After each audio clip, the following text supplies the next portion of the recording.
Because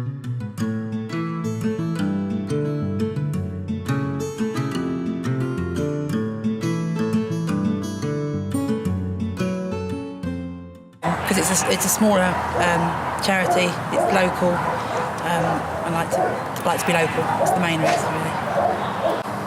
Being with the animals all day long. So we do pick up poo all day long as well, but that's not the good side. But the rest of it is being with the animals all day long. So. In the morning, feed the dogs. They usually go to the poo before I get here, so I miss that job. And then we go and clean the kennels. Get more food out for the animals, and then we do the small animals, which is rabbits, guinea pigs, and ferrets, and then we come down the farm and we look after the animals here, clean out all their poo as well. So, and that's it. That's the main sort of three things. And then afterwards, about 4, we start the feeding all over again. So yeah, it's feeding and pick out poo. That's what we do.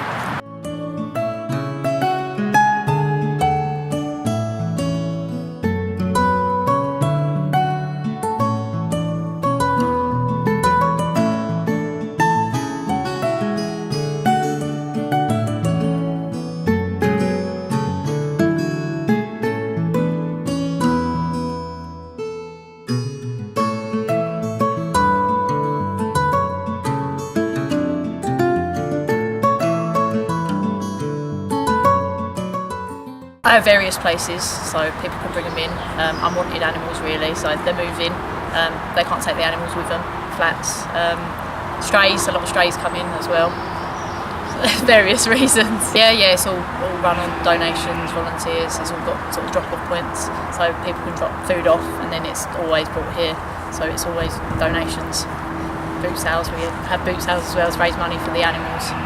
So and voluntary work as well. You're giving sort of a reward, so you're getting animal love and you're helping them as well. You're giving them a second chance in sort of second chance, really. So, hey.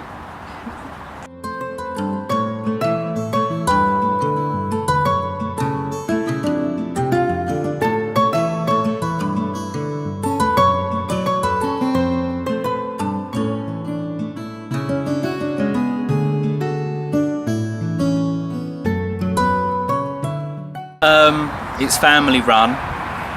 The owners are all members of the same family. We are quite a close-knit team as well. Like a lot of the animals that come in are cared for by the same people. Obviously we have different volunteers starting all the time, but we do find ourselves quite a close-knit, and we do often keep in touch and sort of make friends with new owners as well, so it's always nice to keep in touch once animals have gone to new homes.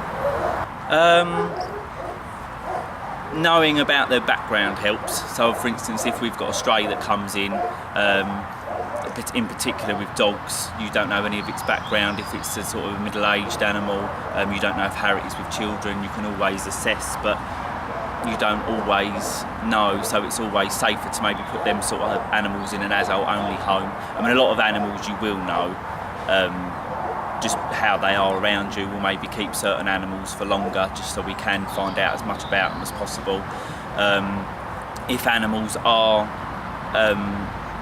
their temperament affects rehoming as well, so if you've say got a dog that's aggressive in most situations and it's too untrustworthy to rehome, they then remain with us as permanent residents.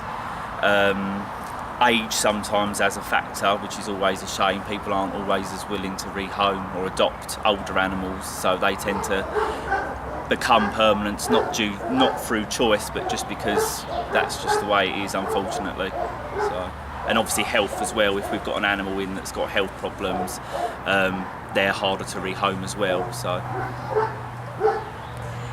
About 5 times a year we have open days here at the Sanctuary. We have hot and cold refreshments, barbecues, we have dog shows on the summer open day. That normally brings in a lot of people, and people pay to enter that, and we sell bits here. We have like a mini boot sale, and we also do tabletop sales at other events. We either go to other rescues, open days, boot sales every Sunday, weather permitting. We also sell bits on eBay as well to raise money, so there's quite a lot of ways that we can raise money, but that's only how we do it. So we're not government funded, we rely entirely on people's donations. So. We never count, we should, but probably a good 100 or so come through. So obviously where we're smaller, I mean, people in front lane where the Sanctuary is, they don't even know, some people don't even know we're here, and it's been here since 1976. So a lot of people don't know of us. We're often sort of recommended through word of mouth more than anything. So not as many as your larger scale charities, but yeah, at least a good 100 or so. We need to try and find out as much as possible about the animal, whether it's a neglected animal that's been left behind by owners, or whether it's a stray animal. We'd like to go out and scan the animal to see if it's been microchipped, just to see if there is an owner missing the animal. A couple of months ago we were actually informed by a member of the public that there was a border collie and 2 cats that had been left behind in a council property for 3 weeks. So obviously we then got in contact with the council and found out as much as we can. And we then took the 3 animals in. We've rehomed the dog, but we've still got the cats looking for new homes. So yeah, we have to try and find as much out, because we can't just rush in and get the animal. We need to find out as much about it as possible. So, and then we'll act depending on what the situation is. Often if it's a stray, we can normally take them straight in. But if it has got an owner that's unwilling to give the animal up, that's when it can get difficult.